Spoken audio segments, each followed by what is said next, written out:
அதிகாரம் 8. ஞானமுள்ளவருக்கு நிகர் யார்?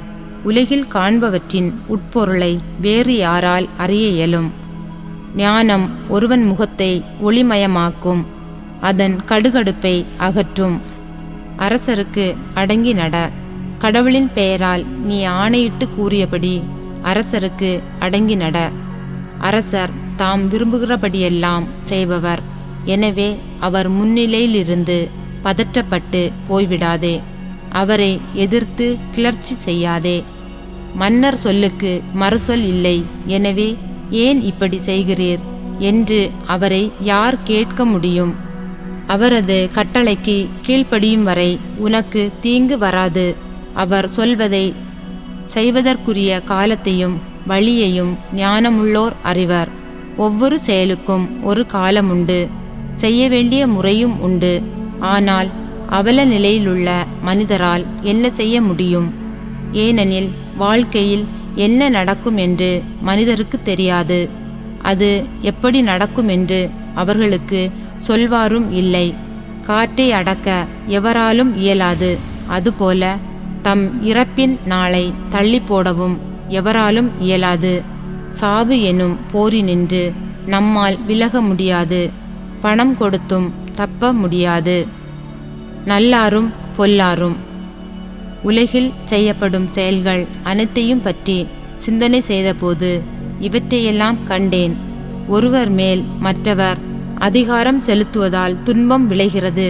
பொல்லார் மாண்டபின் அடக்கம் செய்யப்படுகின்றனர். அடக்கம் செய்தவர்கள் கல்லறை தோட்டத்திலிருந்து வீடு திரும்பி அப்பொல்லார் தீச்செயல் புரிந்த ஊரிலேயே அவர்களை பாராட்டி பேசுகிறார்கள். எல்லாம் வீணான செயலே. மக்கள் தீமை செய்ய துணிவதேன்? தீமை செய்வோருக்கு விரைவிலேயே தண்டனை அளிக்காததுதான் இதற்கு காரணம். பாவி 100 முறை தீமை செய்து நெடுங்காலம் வாழ்ந்தாலும் கடவுளுக்கு அஞ்சி நடப்பவர்களே நலமுடன் வாழ்வார்கள் என்பதை நான் அறிவேன். ஏனெனில் அவர்கள் அவருக்கு பணிந்து நடக்கிறார்கள். ஆனால் தீயவர்கள் நலமுடன் வாழ மாட்டார்கள். நிழலைப் போல் அவர்கள் மறைந்து போவார்கள். ஏனெனில் அவர்கள் கடவுளுக்கு அஞ்சி நடப்பதில்லை. வேறொரு பொருத்தமற்ற காரியமும் உலகத்தில் காணப்படுகிறது. சில வேளைகளில் பொல்லாருக்குரிய தண்டனை நல்லாருக்கு கிடைக்கிறது, நல்லாருக்குரிய பயன் பொல்லாருக்கு கிடைக்கிறது. இது பொருத்தமற்றது என்கிறேன். எனவே மனிதர் களிப்புடன் இருக்க வேண்டும் என்ற முடிவுக்கு வந்தேன். உண்பதும் குடிப்பதும் களிப்பதுமே அன்றி மனிதர்க்கு உலகில் நலமானது வேறெதுவும் இல்லை.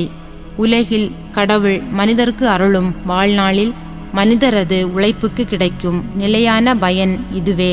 நான் ஞானத்தை அடையவும் உலகில் நடப்பதை அறியவும் முயன்றபோது இதை கண்டதில்லை. அல்லும் பகலும் கண் விழித்திருந்து பார்த்தாலும் ஒருவர் கடவுளின் செயலை புரிந்து கொள்ள இயலாது. எத்துணை முயன்றாலும் மனிதரால் அதை கண்டுகொள்ள இயலாது. ஞானமுள்ளோர் அது தங்களுக்கு தெரியும் என்று சொல்லிக் கொள்ளலாம், ஆனால் அவர்களுக்கும் அது தெரியாது.